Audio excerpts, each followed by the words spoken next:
संत रामपाल जी महाराज एक ऐसे महान संत जिन्होंने अपनी सतभक्ति, तत्व ज्ञान, करुणा और सेवा के बल पर समाज में नई मिसाल कायम की है। संत रामपाल जी महाराज की अगुवाई में उनके सभी सतलोक आश्रमों से समाज कल्याण के अद्भुत कार्यों ने समाज को सुनहरे भविष्य की एक नई उम्मीद दिखाई है। संत रामपाल जी महाराज से नाम दीक्षा लेने के बाद लाखों लोगों की लाइलाज बीमारियां जैसे कैंसर, एड्स आदि ठीक हुई।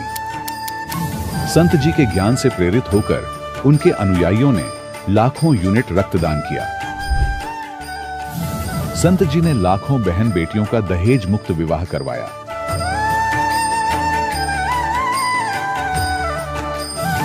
संत जी ने लाखों लोगों का नशा छुड़वाया, करोड़ों उजड़े परिवार बसे। संत जी के आश्रमों में समागम के दौरान निःशुल्क नेत्र चिकित्सा, दंत चिकित्सा प्रदान की जाती है। संत रामपाल जी महाराज द्वारा समय समय पर पर्यावरण संरक्षण के उद्देश्य से बड़े स्तर पर वृक्षारोपण किया जाता है। संत जी ने जरूरतमंदों को तत्काल राहत पहुंचाने के लिए एम्बुलेंस सेवा शुरू की। संत जी अपने अनुयायियों को देहदान के लिए प्रेरित करते हैं, जिससे मानवता की सेवा और चिकित्सा क्षेत्र में सुधार हो सके। संत रामपाल जी महाराज के सभी आश्रमों में हर रोज निःशुल्क भंडारा आयोजित किया जाता है, जहां हर वर्ग, हर जाति और हर धर्म के लोग एक साथ बैठकर भोजन करते हैं।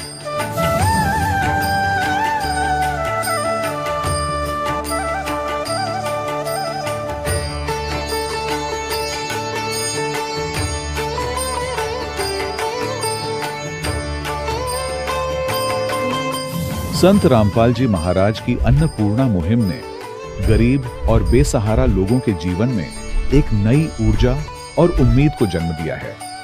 घर घर खाद्य सामग्री और जरूरी मदद पहुंचाकर संत रामपाल जी महाराज ने लोगों को दुख और मजबूरी से लड़ने की ताकत प्रदान की है।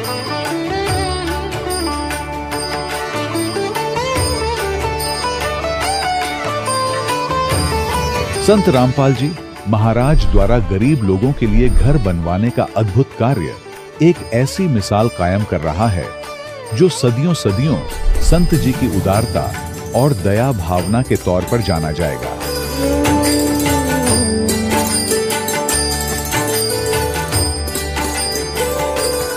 संत रामपाल जी महाराज के आश्रम में हजारों बुजुर्गों को सम्मान और प्यार के साथ जीवन जीने का अवसर मिलता है। उनके खाने, रहने और स्वास्थ्य की पूरी जिम्मेदारी संत रामपाल जी महाराज उठाते हैं। अनाथ बच्चों के लिए संत रामपाल जी महाराज के सभी आश्रम किसी वरदान से कम नहीं। यहाँ उन्हें शिक्षा, संस्कार और भविष्य के लिए बेहतर अवसर प्रदान किए जाते हैं। चाहे बाढ़ हो, भूकंप या महामारी, संत रामपाल जी महाराज और उनके अनुयायी हमेशा ही जरूरतमंदों के लिए सबसे आगे खड़े रहते हैं। कोविड महामारी के दौरान संत रामपाल जी महाराज के आश्रमों से करोड़ों लोगों के लिए भोजन, दवाइयां और जीवन रक्षक सामग्रियां उपलब्ध कराई गई। चाहे गरीब की मदद हो या किसी शोषित और पीड़ित वर्ग के हक और सम्मान की लड़ाई, संत रामपाल जी महाराज ने हमेशा ही उनकी दबी आवाज को सरकारों तक पहुंचाया है और उन्हें उचित न्याय दिलवाने में अहम भूमिका अदा की है। समाज में आध्यात्मिक और सामाजिक मूल्यों के प्रति जागरूकता लाने में संत रामपाल जी महाराज हर कदम पर मानवता के सच्चे सेवक साबित हुए हैं। संत रामपाल जी महाराज का जीवन हमें सिखाता है कि सच्ची सेवा वही है जो निस्वार्थ भाव से की जाए। आइए हम भी इस महान सेवा के कार्य में इस महान संत से जुड़ें और संत रामपाल जी महाराज से नाम दीक्षा लेकर अपने जीवन को धन्य बनाएं।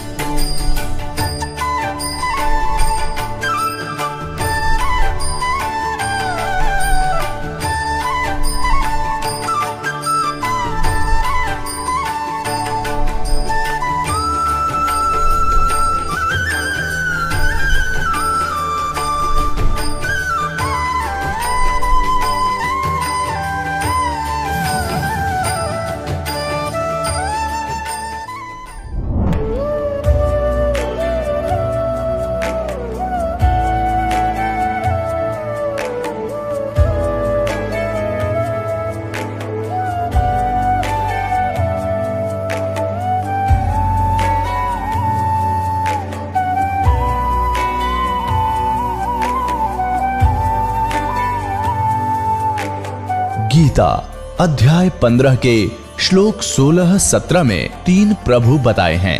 ये 3 प्रभु कौन हैं? किस प्रभु की शरण में जाने के पश्चात जन्म और मरण समाप्त हो सकता है? 3 प्रभुओं में सबसे उत्तम परमात्मा कौन है? कैसा है? उसका क्या नाम है? इन सभी गूढ़ रहस्यों को जानने के लिए अवश्य सुनिए जगत गुरु तत्वदर्शी संत रामपाल जी महाराज के अमृत वचन। सत साहिब दर्शकों, कहते हैं कि परमात्मा की भक्ति से जीवन की सभी परेशानियां दूर हो जाती हैं, फिर चाहे वह आर्थिक हो, शारीरिक या मानसिक। लेकिन अक्सर हम देखते हैं कि लोग भक्ति, पूजा, व्रत, तीर्थ यात्राएं करते हैं, फिर भी उनके जीवन में समस्याएं बनी रहती हैं। क्या हमारी भक्ति साधना में कुछ कमी है? क्या हमारी भक्ति साधना करने के तरीके सही नहीं हैं? क्या हमें एक सच्चे गुरु के मार्गदर्शन की जरूरत है जो हमारी सारी समस्याओं को हमेशा के लिए दूर कर सके? मिलिए पुणे, महाराष्ट्र की हरमिंदर कौर जी से, जिन्होंने विवाह से पहले ही देवी देवताओं की पूजा और व्रत किए, लेकिन फिर भी इन्हें आर्थिक तंगी, कर्ज और गंभीर बीमारियों का सामना करना पड़ा। लेकिन एक दिन इनके जीवन में एक ऐसा पल आया जब इन्हें प्राप्त हुई जगत गुरु तत्वदर्शी संत रामपाल जी महाराज की शरण। संत जी द्वारा बताई भक्ति विधि ने इनके जीवन को बदल दिया। धीरे धीरे इनकी सभी परेशानियां दूर हो गईं और आज हरमिंदर कौर जी और इनका परिवार खुशहाल जीवन व्यतीत कर रहा है। दर्शकों, अब आइए सुनते हैं हरमिंदर कौर जी की प्रेरणादायक कहानी, उनकी अपनी जुबानी। नमस्कार जी। नमस्कार। क्या नाम है जी आपका? हरमिंदर कौर, अलुवालिया। कहाँ से आए हैं जी आप? पूना से। अच्छा, आपसे एक बात जानना चाहेंगे कि संत रामपाल जी महाराज जी से आप कब जुड़े? संत रामपाल जी महाराज से 2003 में जुड़े हैं। लगभग 16-17 साल आपको संत रामपाल जी महाराज जी से नाम दीक्षा लिए हो गए हैं? हाँ जी। संत रामपाल जी महाराज जी से नाम दीक्षा लेने से पहले आप क्या भक्ति साधनाएं करते थे? जब मेरी शादी नहीं हुई थी उससे पहले हम लोग गुरुद्वारे जाते थे, और शादी के बाद फिर गुरुद्वारे में भी जाते थे और मंदिर में भी जाया करते थे। देवी देवताओं की पूजा करते थे और गुरुद्वारे जाते थे। व्रत वगैरह भी करते थे? हाँ जी, व्रत भी रखे हैं। आप एक बात बताइए, साधना आप कर ही रहे थे, भक्ति आप कर ही रहे थे, फिर आपने संत रामपाल जी महाराज जी से नाम दीक्षा क्यों ली? मेरे हस्बैंड को एक समय ऐसे आया था कि मेरे हस्बैंड का काम में बहुत प्रॉब्लम हो गई थी। उनका जो पार्टनर था वो उनको धोखा दे के कंपनी से निकल गया था। तो उस समय इनके एक मित्र जो थे वो संत रामपाल जी महाराज जी से उन्होंने नाम दीक्षा ली हुई है, वो उनको मिले। तो उन्होंने संत रामपाल जी महाराज जी के बारे में बताया और इन्होंने फिर वो उसी समय उधर टिकट करा के 2 दिन के बाद चले गए थे। नहीं, आपके हस्बैंड के जो दोस्त हैं उन्होंने संत रामपाल जी महाराज जी के बारे में आपके पति को बताया। ऐसी कौन सी बातें आपके पति को बताई जिससे उन्होंने तुरंत उसको एक्सेप्ट कर लिया? हस्बैंड एक बार उनके यहाँ गए थे तो उनका चेहरा बहुत उतरा हुआ था। तो उनके मित्र ने उनसे पूछा कि क्या बात है, आप बहुत परेशान दिख रहे हैं।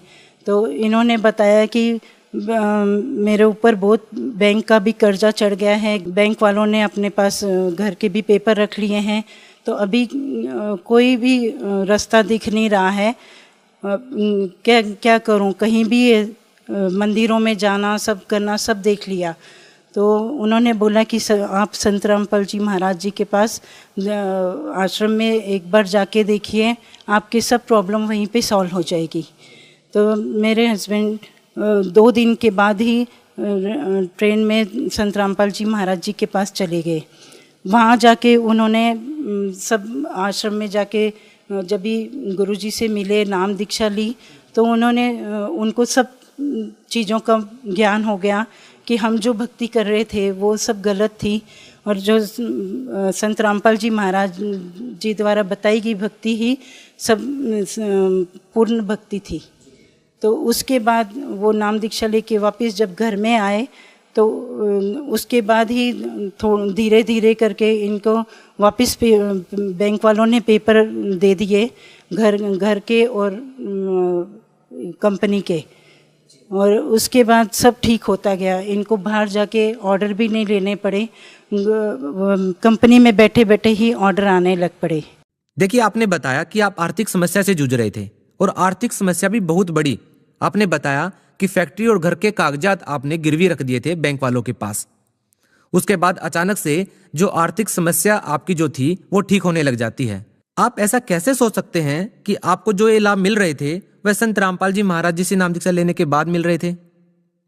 हमने सब जगह मंदिरों में, गुरुद्वारे में, सब जगह जाके सब पूजा व्रत सब करके देख लिया था, लेकिन कहीं भी हमें पहले लाभ नहीं मिला था।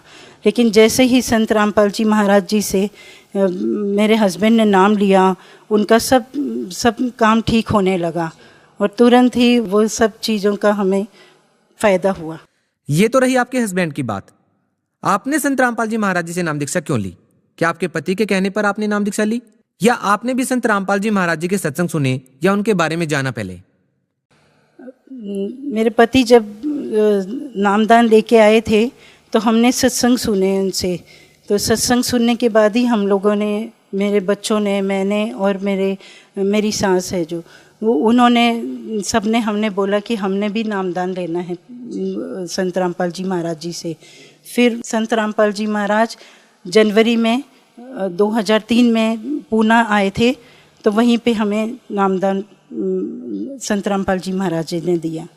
हम आपसे जानना चाहेंगे कि संत रामपाल जी के जितने भी श्रद्धालु हैं, जब हम उनसे बात करते हैं तो बताते हैं कि संत रामपाल जी महाराज जी से नाम दीक्षा लेने के बाद जो शारीरिक कष्ट होते हैं, जो आर्थिक समस्याएं होती हैं, वो सब ठीक हो जाती हैं।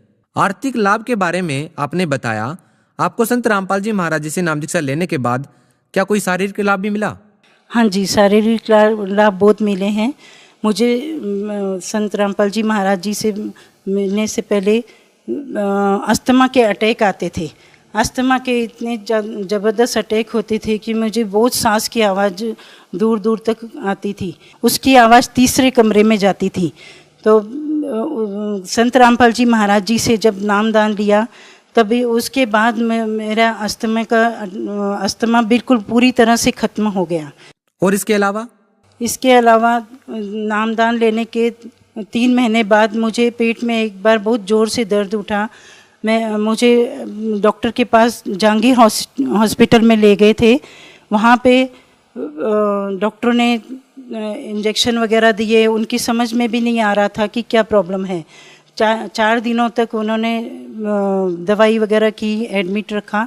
उसके बाद उन्होंने सीटी स्कैन किया। सीटी स्कैन में एक पेट के अंदर एक गांठ बताई थी डॉक्टर ने, और बोल रहे थे ये 100% कैंसर है। डॉक्टर ने जब भी मेरे हस्बैंड को बताया कि आपके पत्नी को कैंसर है, तो उनके पैरों के तले ज़मीन खिसक गई। उन्होंने बोला अब क्या करें, क्योंकि बच्चे भी छोटे छोटे थे, तो उनकी समझ में नहीं आ रहा था अब क्या होगा। तो उन्होंने प्रार्थना लगाई। प्रार्थना लगाने के बाद उनको संत रामपाल जी महाराज जी ने बोला कि परमात्मा सब ठीक करेंगे, परमात्मा दया करेंगे, अब भक्ति करो। उसके बाद फिर जब भी वापस से लीवर से पानी लिया डॉक्टरों ने और टेस्ट के लिए भेजा, तो उस दिन पूरी रिपोर्ट ठीक आई है। संत रामपाल जी महाराज जी की वजह से ही मेरा कैंसर ठीक हो गया था। संत रामपाल जी महाराज जी से नाम दीक्षा लेने के बाद आपको और क्या लाभ मिले? मेरे दोनों बेटों को एक अजीब सी बीमारी हो गई थी जिसका नाम नागिन बोलते हैं, तो वो दोनों को हो गया था। संत रामपाल जी महाराज जी से प्रार्थना लगाई तो उन्होंने बोला परमात्मा सब ठीक करेंगे, और उसके बाद उनके वहीं पे वो प्रॉब्लम सॉल्व हो गई, नागिन वहीं पे रुक गई। परमात्मा की दया से दोनों बहुएं मेरी बेटियां बन के घर में आई हैं। तो वो हमारे घर में, जैसे परमात्मा ने हमें आशीर्वाद दिया था कि आपका घर मिनी सतलोक परमात्मा ने बना दिया है, तो वैसे ही आज मिनी सतलोक घर में बना हुआ है। और क्या लाभ मिले आपको? मुझे एंजाइटी की प्रॉब्लम थी। मुझे इतनी घबराहट हो जाती थी कि मेरी हार्ट बीट बहुत तेज़ हो जाती थी। इससे मुझे मेरे हस्बैंड हॉस्पिटल में ले जाते थे। उधर डॉक्टर मुझे 4-5 दिनों तक हॉस्पिटल में एडमिट करके रखते थे ऑक्सीजन लगा के, तो उन्हें भी बीमारी का कुछ पता नहीं चलता था। फिर संत रामपाल जी महाराज जी से प्रार्थना लगाई। धीरे धीरे मेरा ये प्रॉब्लम पूरा परमात्मा ने ठीक कर दिया। एक समय ऐसा था कि हमारे घर में खाने के लिए भी प्रॉब्लम हो गई थी, बच्चों की फ़ीस के लिए भी पैसे नहीं थे, और हम ऐसे कि सड़क पे आ गए थे, इतनी बुरी हालत हो गई थी। और उसके बाद संत रामपाल जी महाराज जी से नाम दीक्षा ली, उसके बाद सब ठीक होता गया। दो फैक्ट्रियां बन गई हैं अभी, और दो गाड़ियां हैं। परमात्मा की दया से अभी खुद का मकान भी बन गया है। अब संत रामपाल जी महाराज जी से इतनी प्रार्थना करते हैं कि हमें धन नहीं, सिर्फ भक्ति चाहिए, मोक्ष चाहिए। जी, ये तो रही शारीरिक लाभ की बात। आर्थिक लाभ आपने पहले ही बता दिया कि संत रामपाल जी महाराज जी से जैसे ही आपने नाम दीक्षा ली आपको काफी सारा लाभ मिला। अब आपसे ये जानना चाहेंगे कि संत रामपाल जी महाराज जी का सामाजिक उत्थान में क्या योगदान है।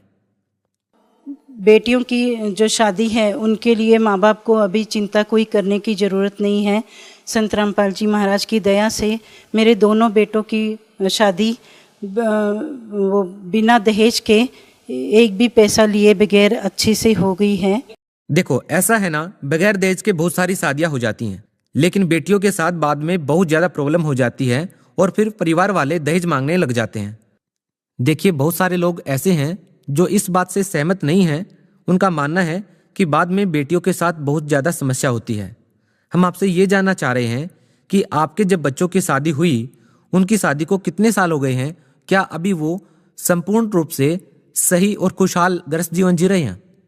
बड़ी वाली जो बहू है उसको 10 साल हो गए हैं और छोटी वाली को 5 साल हो गए। तो अभी तक आपके बच्चों की जो शादियां हुई हैं, क्या आपने अपने बच्चों की शादी में किसी भी प्रकार का दहेज नहीं लिया? नहीं, उनसे एक भी पैसा दहेज में नहीं लिया है। ये प्रेरणा आपको कहाँ से मिलती है? संत रामपाल जी महाराज जी की दया से वो प्रेरणा मिली है, क्योंकि उन्होंने जो दहेज प्रथा को ख़त्म करने का जो प्रयास किया है, उनको देखकर हमें ये प्रेरणा मिली है उनसे कि दहेज लेना बहुत गलत बात है। संत रामपाल जी महाराज जी ने नशा जो छुड़ाया है, उसके लिए मैं यही कहना चाहती हूँ कि मेरे घर में मैंने देखा था कि मेरे पिताजी भी ड्रिंक करते थे, तो मैं हमेशा से वो चाहती थी कि मेरा हस्बैंड जो होगा तो वो ड्रिंक कभी नहीं करने वाला चाहिए मुझे। हमेशा वही मैं भगवान से प्रार्थना करती थी, और मुझे जो मेरे हस्बैंड मिले वो शुरू से ही ड्रिंक नहीं करते थे। भगत समाज को आप क्या संदेश देना चाहते हैं? भगत समाज से यही प्रार्थना है कि संत रामपाल जी महाराज का ज्ञान सुनकर आप उनका ज्ञान समझे और परमात्मा की शरण में आए। जी, धन्यवाद। सच से। दर्शकों, अभी आपने सुने संत रामपाल जी महाराज से दीक्षा प्राप्त करके सुखी हुए भक्त के अनुभव। अब देखिए जगत गुरु तत्वदर्शी संत रामपाल जी महाराज के मंगल प्रवचन। अनंत कोटि ब्रह्मांड के सृजनहार हैं, सबके पालक हैं, और वो हमारे सबके पिता है। नानक साहब जी कहते हैं, फाई सूरत मलुकी वेश, ए ठगवाड़ा ठगी देश, खरासियाना भोता भार। ये धानक रूप रहा करता। ये 24 नंबर पृष्ठ श्री गुरु ग्रंथ साहिब में लिखा है, अंकित है। फिर श्री गुरु ग्रंथ साहिब के 731 पृष्ठ पर लिखा है, अंधुला नीच जात परदेसी मेरा, खिल आवे तिन जावे, और जाकी संगत नानक रहंदा क्यों कर मोंडा पावे। फिर 721 पृष्ठ पर लिखा है श्री गुरु ग्रंथ साहिब जी के, एक अरज गुप्तम पेश तोदर कौन करतार, हक्का कबीर करीम तू बेऐब परवरदिगार। फिर अन्य महापुरुषों ने जिनको परमात्मा मिले उन्होंने यही बताया है। दादू साहब जी कहते हैं, जिन मुझको निज नाम दिया सोई सतगुर हमार, दादू दूसरा कोई नहीं ये कबीर सृजनहार। और भी जितने महापुरुष हुए हैं उन्होंने परमात्मा कबीर जी को ही परमात्मा बताया। हमारे वेद भी परमात्मा को कबीर देव कहते हैं, कबीर साहब कहते हैं, और कुरान शरीफ के अंदर उनको अल्लाह अकबर, अल्लाह कबीर कहा है। तो कहने का भाव ये है कि वो कबीर इज गॉड। और गीता के अंदर, गीता अध्याय नंबर 4 के श्लोक नंबर 32 और 34 में स्पष्ट किया है कि वो परमात्मा मुख कमल से यथार्थ ज्ञान बोलता है, उच्चारण करता है। वो सच्चिदानंद घन ब्रह्म की वाणी तत्व ज्ञान कहलाता है। उसके अंदर धार्मिक अनुष्ठानों की जानकारी विस्तार के साथ कही गई है। उस तत्व ज्ञान को तू तत्वदर्शी संतों के पास जाकर समझ, गीता ज्ञान दाता कहते हैं। और वो तत्वदर्शी संत तुझे उस तत्व ज्ञान और परमात्म ज्ञान का और तत्व ज्ञान का उपदेश करेगी। तो कहने का भाव ये है कि जो हमारे सदग्रंथ हैं, पवित्र वेद, पवित्र श्रीमद् भगवत गीता, ये गॉड गिवन स्पिरिचुअल नॉलेज है और इसमें ये इनकम्प्लीट है। परमात्मा ने 5 वेद दिए थे इस ज्योत निरंजन ब्रह्म को, इसने एक 5वां वेद नष्ट कर दिया, हम तक आने नहीं दिया, छुपा दिया। उसकी पूर्ति करने के लिए स्वयं परमेश्वर आते हैं। तो पुण्यात्माओं, परमात्मा को समझने के लिए हमने सदग्रंथों को आधार मानना पड़ता है। तो ये सदग्रंथ ये कह रहे हैं कि परमात्मा की जानकारी तत्वदर्शी संत बताते हैं और वो तत्वदर्शी संत वो ज्ञान रखता है जो स्वयं भगवान आकर बताता है। वो सूक्ष्म वेद है, तत्व ज्ञान है। तो उस ज्ञान के अंदर ये तो प्रमाणित हो चुका है, उस ज्ञान के आधार से दास ने आपको सिद्ध कर दिया है कि परमात्मा कैसा है, कहाँ रहता है, वो क्या करता है और वो कैसे प्राप्त होता है।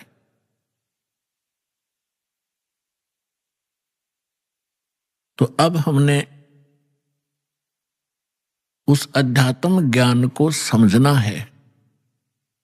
अपनी विशेषकर हिंदू धर्म के अंदर श्रीमद् भगवत गीता एक बहुत ही शिरोधार्य शास्त्र माना जाता है और सत शास्त्र कहलाता है। परमात्मा ने 600 वर्ष पहले जो ज्ञान बोला था, उस समय हमारे धर्म गुरुओं ने परमात्मा का इतना विरोध करा दिया था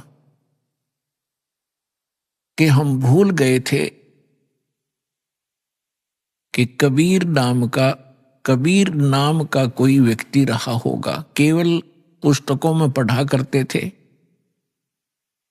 कबीर साहब की वाणी पढ़ ली, ठीक है, दोहे इसलिए पढ़ा करते थे कि वो हमारे एग्जाम के अंदर उनमें से कुछ अंश हमने लिखना पड़ता था। अब जब हम तत्व ज्ञान से परिचित हुआ ये दास, तो पता चला ये कबीर साहब कवि ही नहीं थे, ये परमेश्वर भी थे। तो उस परमेश्वर ने कहा था, सुखदेव ने 84 भुगती, बण्या पजावे खरवो, तेरी क्या बुनियाद प्राणी, तो पेंडा पंथ पकड़वो। मोती मुक्ता दर्शत नाही, ये जग है सब अंदरे, दिखत के तो नैन चश्म, इनका फेरा मोतिया बंदरे। परमात्मा कहा करते थे कि जिनको तुम विद्वान मानते हो, इन पंडितों को, मंडलेश्वरों को, महर्षियों को, ये कख भी नहीं जानते, कै ख भी नहीं जानते अध्यात्म मार्ग का। आचार्य और शंकराचार्य जितने मंडलेश्वर आप जी के धर्म गुरु हैं, ऐसे ही मुसलमानों को कहा करते ये मुल्ला काची। और जितने भी पीर, ये अपनी कुरान शरीफ से भी परिचित नहीं है। तो इस बात से उस समय के सभी वो नकली धर्मगुरु परमात्मा का विरोध किया करते थे और उस परमात्मा को हमारे हृदय से कति गिरा दिया था, ये कह करके कि कबीर साहब तो अशिक्षित हैं, कोरी झूठ बोलते हैं। ये क्या जाने सदग्रंथों को।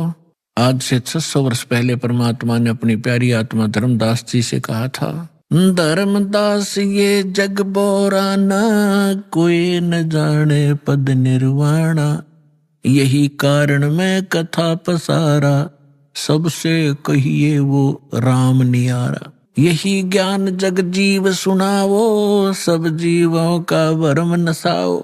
भरम गए जग वेद पुराना, आदि राम का वेद न जाना। अब मैं तुमसे कहूँ चताई, तेरे देवन की उत्पत्ति वाई। तेरे तीनों देवताओं की उत्पत्ति बताता हूँ, ब्रह्मा विष्णु महेश की कैसे जन्म हुआ।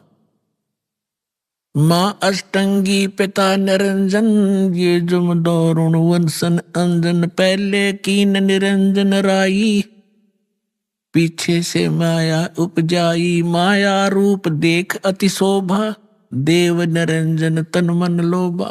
पेट से देवी करी पुकारा, हे साहिब मेरा करो उभारा। टेर सुनी तब ता हम आए, अष्टंगी के बंध छुड़वाए।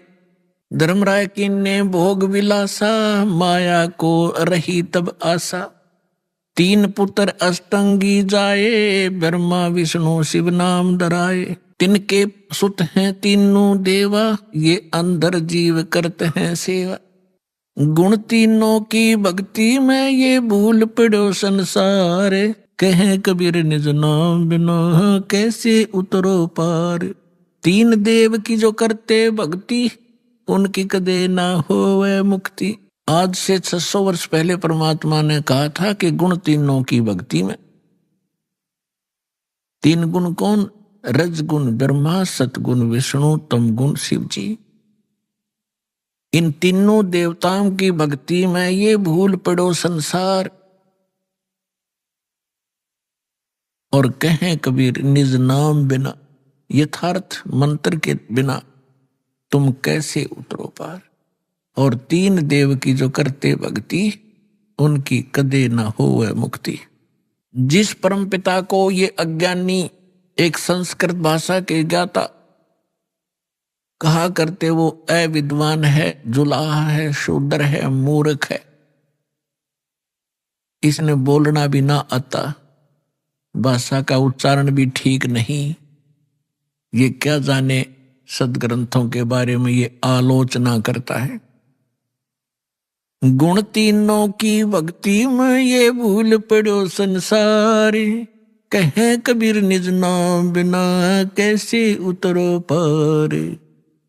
गुण तीनों की भक्ति में, होय होय, तीन गुणों की भक्ति। अब ये गुण क्या है, यह समझ में ना रही थी इनका आज तक।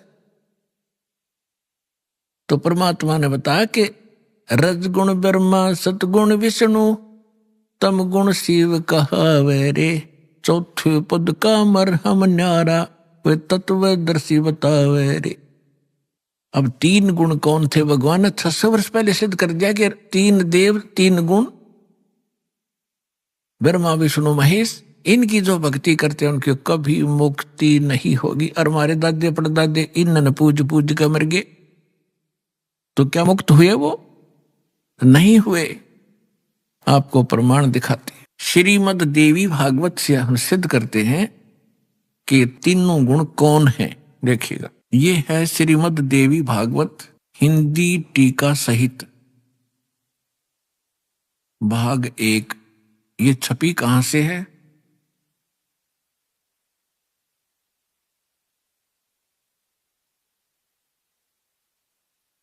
श्री अथ देवी भागवतम सभाष्टिकम सहमातम, हेमरा श्री कृष्णदास प्रकाशन, बंबई से प्रकाशित है। अब इसके तीसरे स्कंद में ले चलते हैं आपको। ये है अथ श्रीमद देवी भागवते भाषा टीका युक्ते तृतीय स्कंध प्रारंभते। इसके हम आपको 11 पृष्ठ पर ले चलते हैं। ये 11 पृष्ठ है और 5वें अध्याय का हम 8वां मंत्र पढ़ेंगे। हे माता, यदि हमारे ऊपर सदा आप दया युक्त हो तो हमको तमोगुण में किस प्रकार प्रदान किया? शंकर भगवान कह रहे हैं। और ब्रह्मा रजोगुण और हरि सतगुण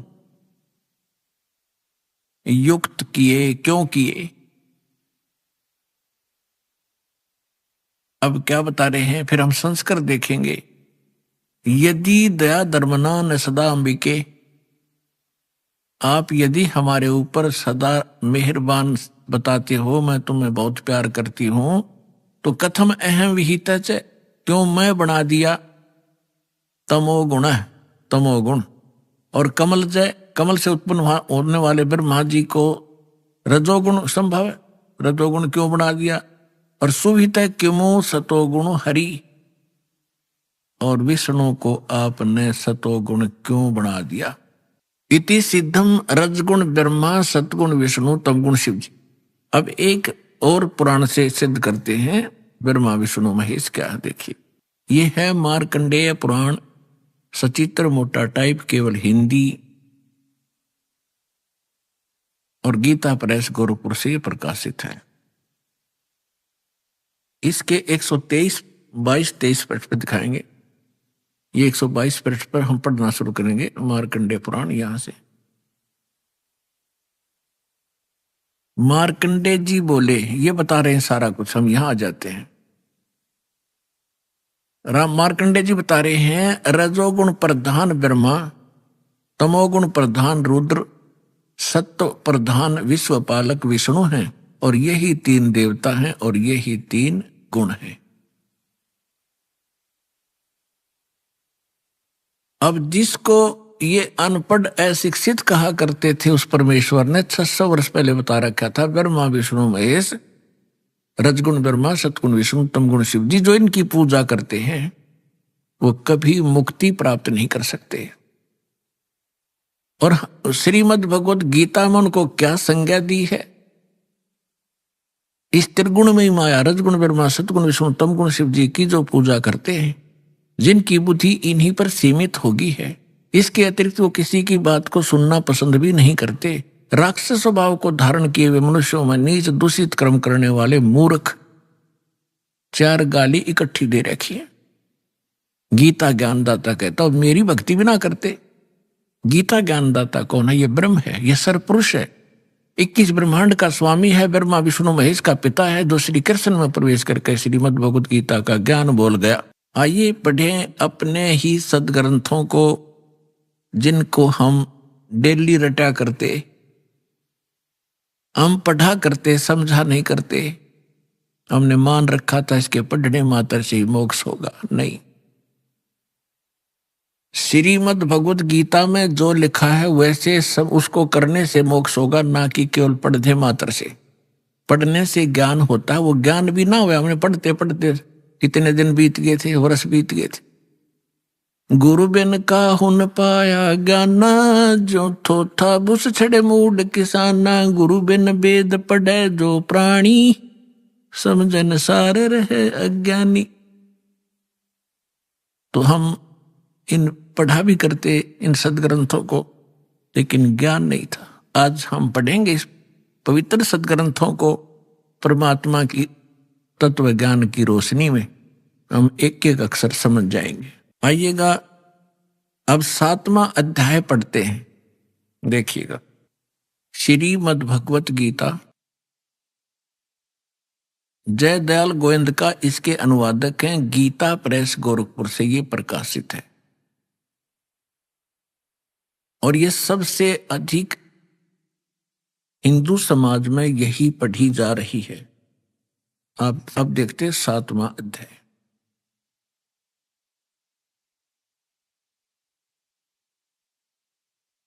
ये स्टार्ट है अथ 7वां अध्याय श्रीमद् भगवत गीता। अब गीता ज्ञानदाता कहता है कि हे पार्थ, हे अर्जुन, अनन्य प्रेम से मुझ में आसक्त चित्त तथा अनन्य भाव से मेरे प्रयाण होकर योग में लगा हुआ तू जिस प्रकार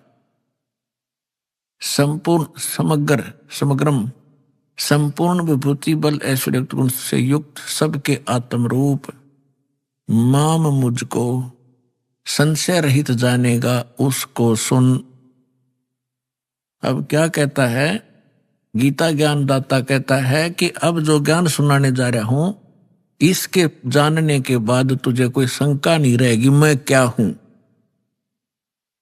आगे देखो, दूसरे श्लोक में कहा है, 7वां अध्याय,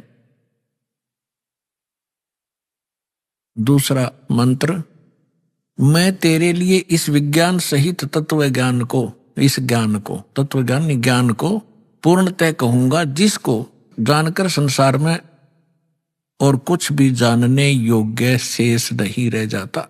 अब क्या बता रहा गीता ज्ञानदाता कि ऐसा ज्ञान सुना दूंगा, इसके बाद फिर कुछ जानने की जो आवश्यकता नहीं रहेगी।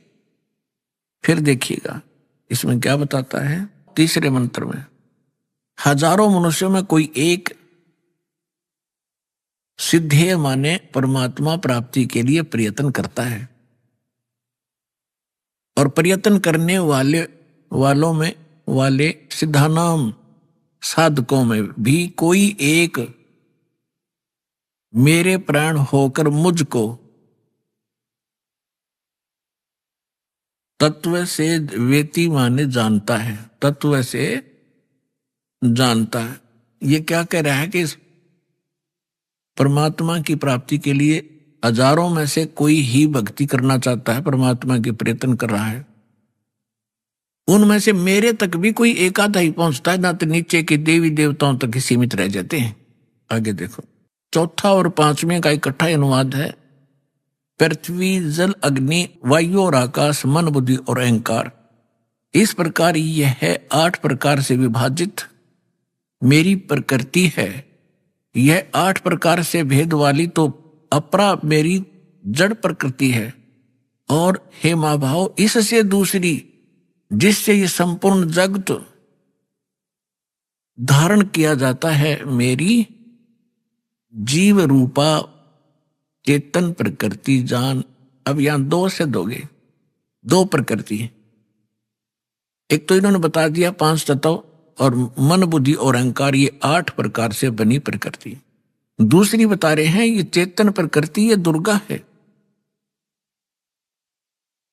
दुर्गा। अब देखो ये सिद्ध हो रहा है कि दुर्गा को भी प्रकृति कहते हैं, और आप जी को बहुत बार इन सदग्रंथों में प्रमाणित किया है, जैसे श्री देवी भागवत सचित्र मोटा टाइप गीता प्रेस गोरखपुर से प्रकाशित के तीसरे स्कंद में 123 पृष्ठ पर विष्णु जी कहते हैं अपनी मां के विषय में। अब पुण्यात्माओं ये सारे कंसेप्ट साथ साथ क्लियर करने पड़ेंगे, क्योंकि बहुत से श्रोता प्रथम बार आते हैं तो उन्होंने ये ज्ञान गहनता से सुना नहीं होता ध्यान से, और थोड़ा बहुत सुन लेते हैं, पुण्यात्मा शीघ्र प्रेरित हो जाते हैं, वो आते हैं। तो यहां इनको बैठकर सुनने का समय मिलता है 2 घंटे सुबह 2 घंटे शाम को, तो इसलिए यहां एक विशेष विस्तार के साथ ये ज्ञान सुनाया जाता है।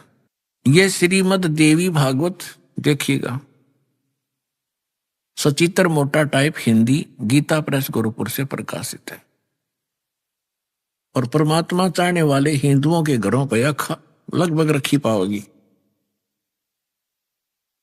यह है संक्षिप्त श्रीमद देवी भागवत सचित्र मोटा टाइप, केवल हिंदी, हनुमान प्रसाद पोदार, चमनलाल गोस्वामी, और गीता प्रेस गोरखपुर से प्रकाशित है। इसके 123 पृष्ठ पर पढ़ने पर्याप्त है। 123 पृष्ठ, तीसरा स्कंद, संक्षिप्त देवी भागवत। तुम शुद्ध स्वरूपा हो, यह सारा संसार तुम ही से उद्भासित हो रहा है। मैं ब्रह्मा और शंकर हम सभी तुम्हारी कृपा से विद्यमान हैं। हमारा आविर्भाव माने जन्म, तिरोभाव माने मृत्यु हुआ करता है। हमारा तो जन्म मृत्यु होता है, केवल तुम ही नित्य हो, जगत जननी हो, प्रकृति और सनातनी देवी हो। भगवान शंकर बोले, यदि भगवान विष्णु तुमसे प्रकट हुए हैं तो उनके बाद उत्पन्न होने वाले ब्रह्मा भी तुम्हारी बालक हुए, फिर मैं तमोगुणी लीला करने वाला शंकर क्या तुम्हारी संतान नहीं हुआ? अर्थात मुझे भी उत्पन्न करने वाले तुम ही हो। शिवे, संपूर्ण संसार की सृष्टि करने में तुम बड़ी चतुर हो। शिवे, शिवे भी कहा इसको। इस संसार की सृष्टि, स्थिति और संहार में तुम्हारे गुण सदा समर्थ हैं। उन्हीं तीनों गुणों से उत्पन्न हम तीनों गुणों रजगुण ब्रह्मा, सतगुण विष्णु, तम गुण शिव जी। उन्हीं तीनों गुणों से उत्पन्न हम ब्रह्मा, विष्णु एवं शंकर नियमानुसार कार्य में तत्पर रहते हैं। अब ये क्या सिद्ध हो गया इस थोड़ी सी पंक्तियों में?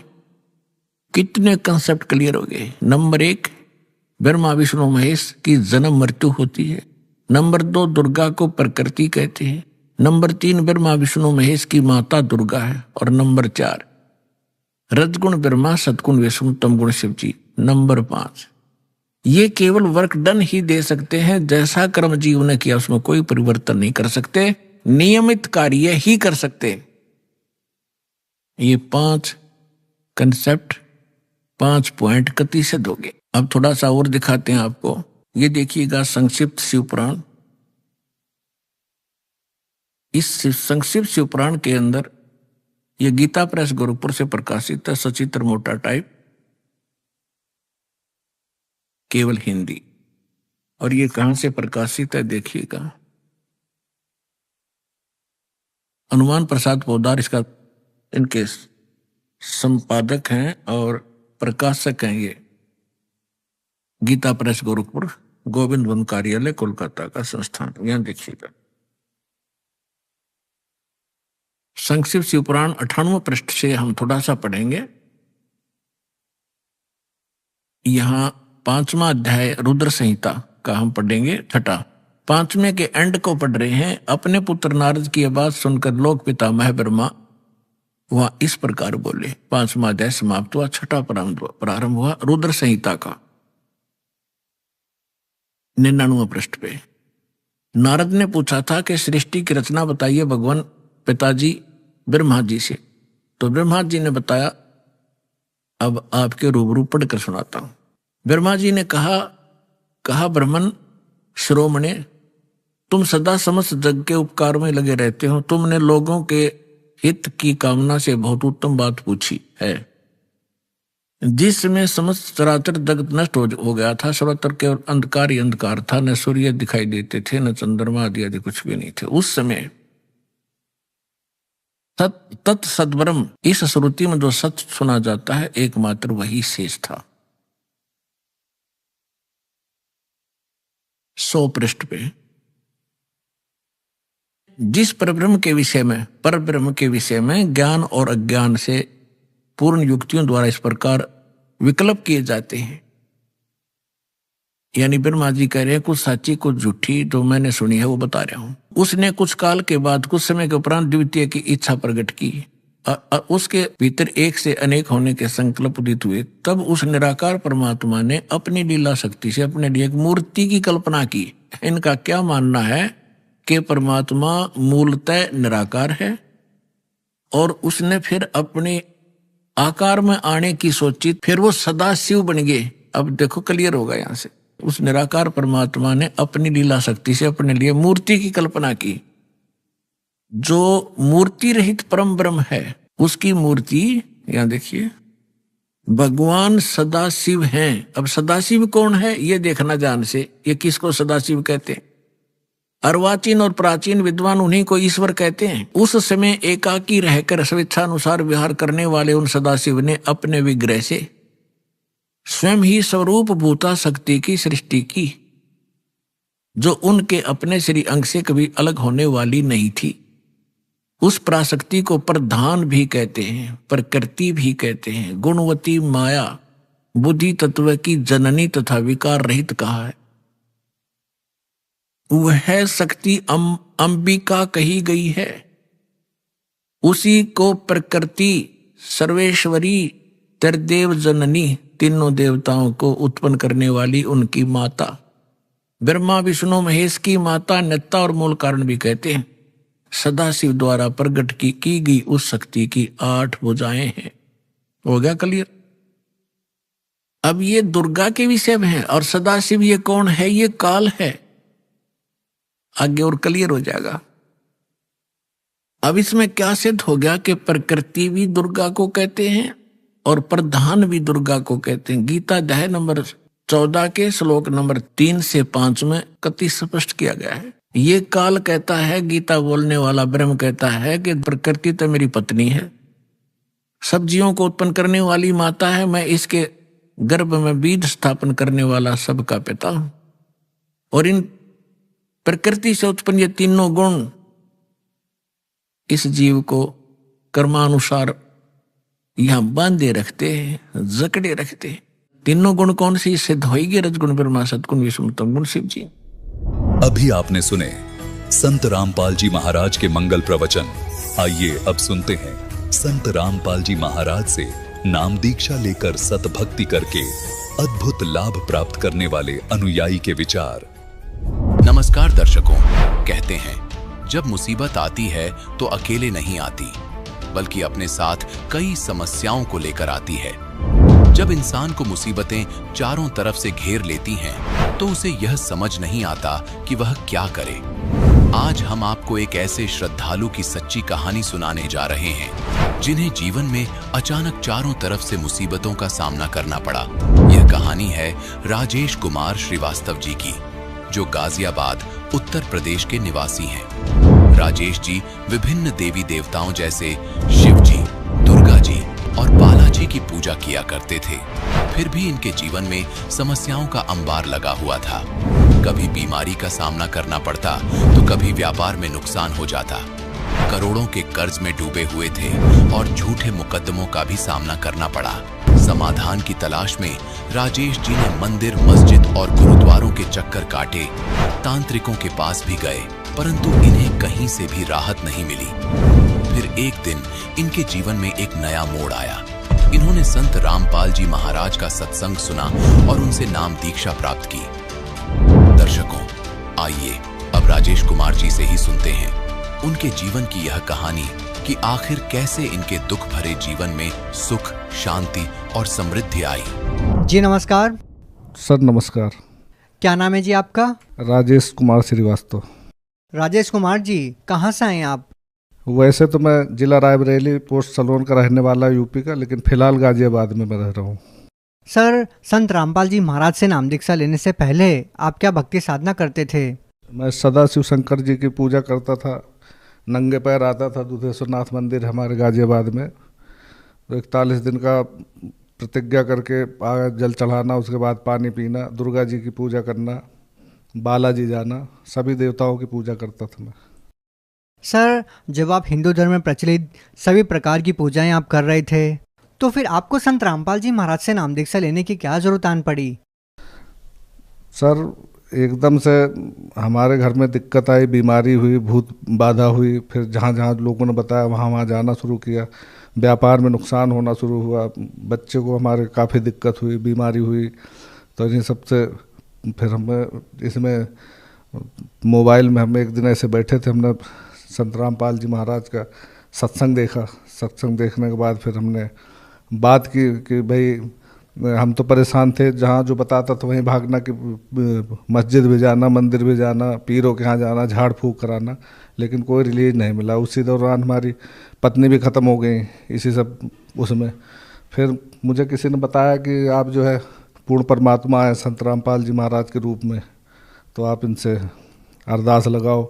तो हमने फिर सत्संग देखा। सत्संग देखने के बाद उस समय हमारा उड़ीसा में काम चल रहा था, तो हमारा पूरा काम ख़त्म हो गया था। सारा आदिवासियों ने मशीन पे सब कब्जा कर लिया था पूरा, बिल्कुल करीब आत्महत्या की हालत हो गई थी। जो दोस्त थे, जो पार्टनर हमारे थे, साथ में काम कर रहे थे, उन्होंने ब्याज लगा दिया। हमारे करीब करोड़ों का हमारे कर्जा हो गया।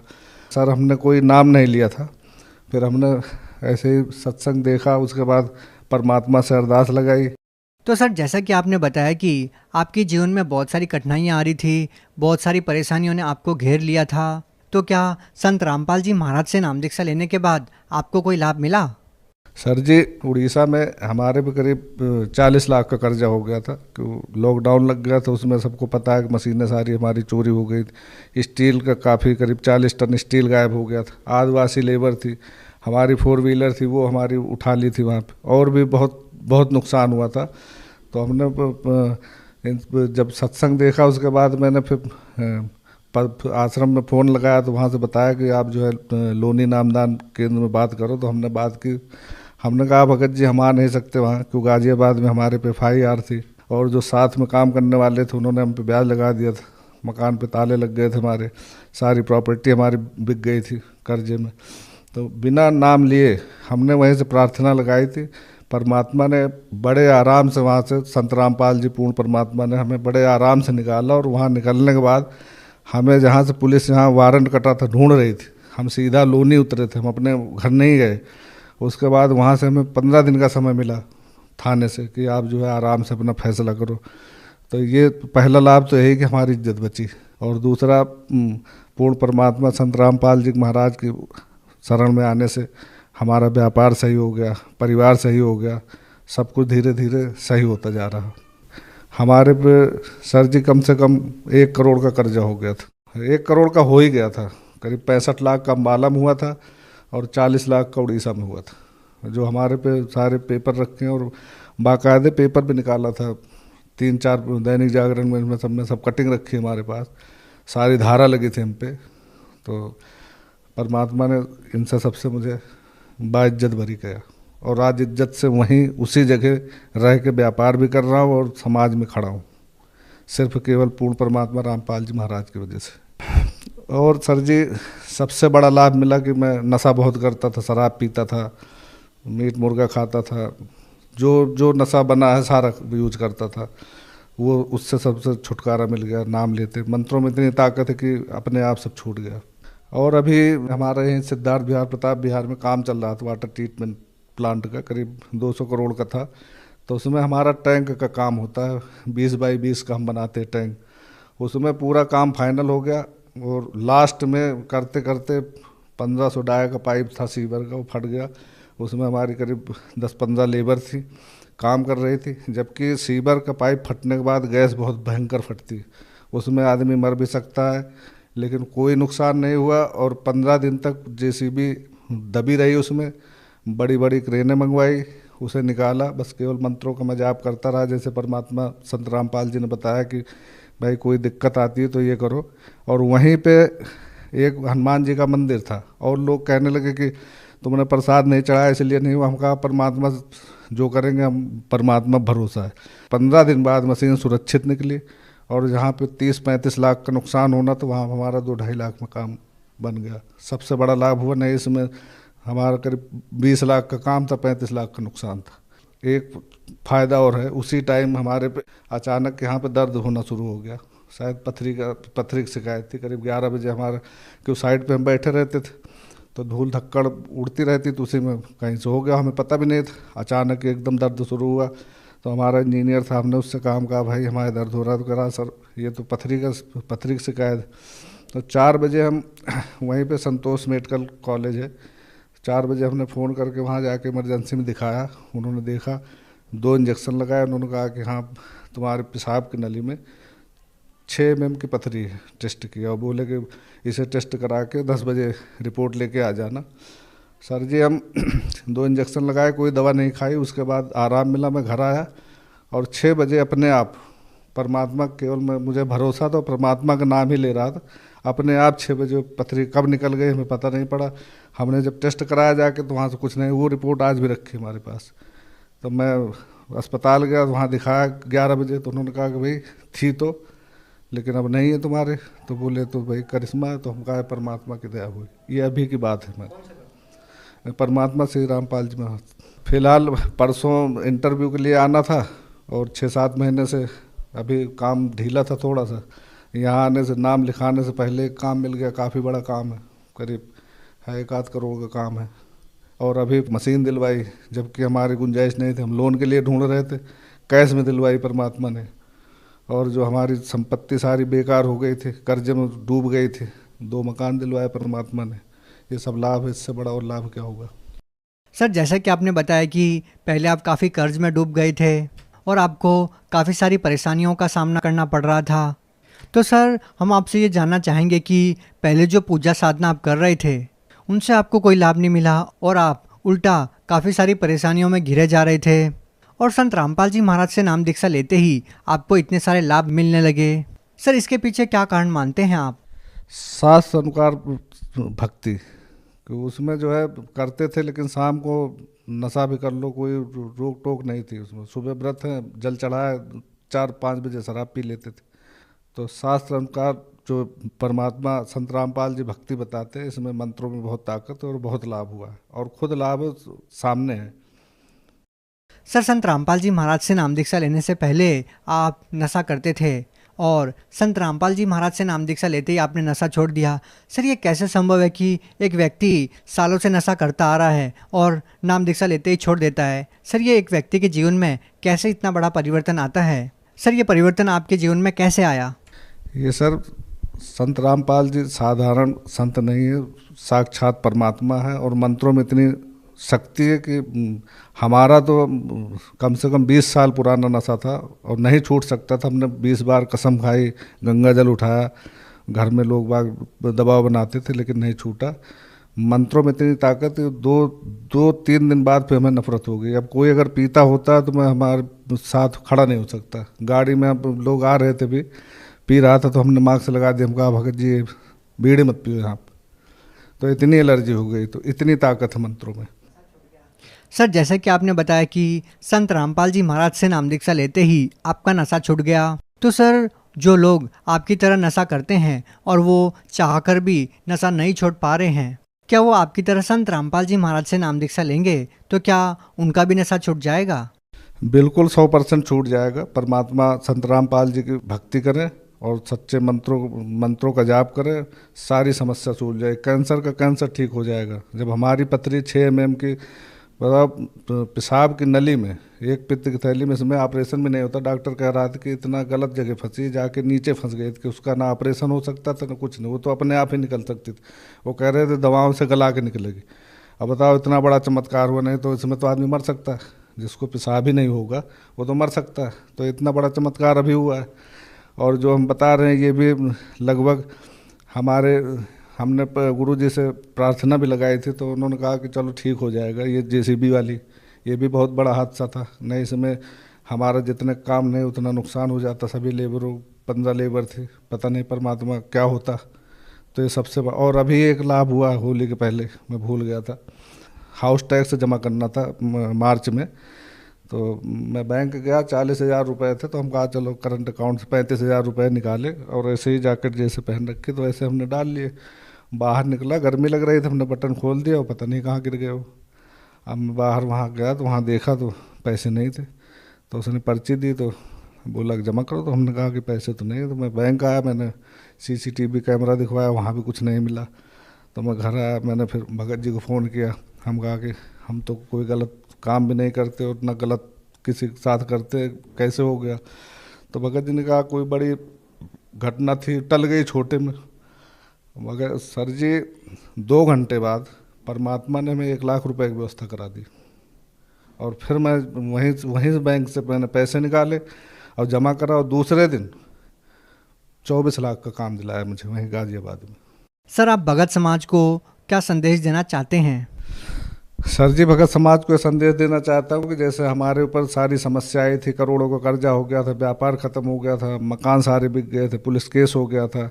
जब हमारे जैसे आदमी को परमात्मा का नाम लेने से सब कुछ ठीक हो सकता है, तो भगत समाज से ही प्रार्थना है हमारी कि आके संत रामपाल जी महाराज पूर्ण परमात्मा आए हुए हैं, इनसे नाम दीक्षा लें, अपना कल्याण कराएं और हमारी तरह ही आके वो भी अपना जीवन खुशहाल करें। सर, जो लोग संत रामपाल जी महाराज से नाम दीक्षा लेना चाहते हैं वो उनसे नाम दीक्षा कैसे ले सकते हैं? सर जी, यूट्यूब पे संत रामपाल जी का सत्संग सुने, उस पट्टी आती है, वहाँ से नंबर लेके नामदान केंद्र में फ़ोन करें और वहाँ से नाम लें। और अब तो हर ज़िले में नामदान केंद्र खुल गया, कम से कम 500 नामदान केंद्र खुल गए अपने भारत में। नाम दीक्षा लेके अपना कल्याण कराएं। जी धन्यवाद। सत साहिब।